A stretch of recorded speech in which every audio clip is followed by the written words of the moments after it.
College ভর্তি আবেদন শুরু হচ্ছে 24 জুলাই থেকে। তোমরা স্ক্রিনে এখানে দেখতে পাচ্ছ যে তোমাদের প্রথম phase, second phase, third phase, fourth phase migration গুলো কবে কবে হবে এবং রেজাল্ট গুলো তোমরা কবে পাবা। কয়েকটা জিনিস মাথায় রেখো, তুমি যখন কলেজ চুজ করছো তুমি প্রথমে 10টা কলেজের নাম দিতে পারবা।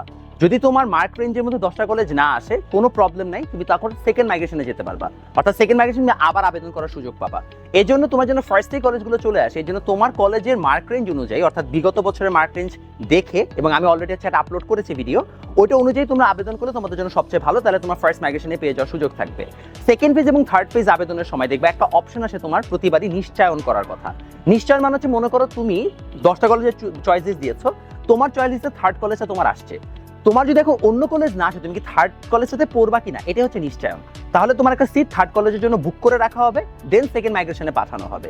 এটা হচ্ছে যে সিস্টেম। এবং যদি তুমি 3টা বার মাইগ্রেশনে কোনোটাতেই কলেজ না পাও, তোমার জন্য ফোর্থ মাইগ্রেশনের ব্যবস্থা করা হয়। একটাতেও যদি না আসে তখন তুমি ম্যানুয়ালি যেও ভর্তি হতে পারবা।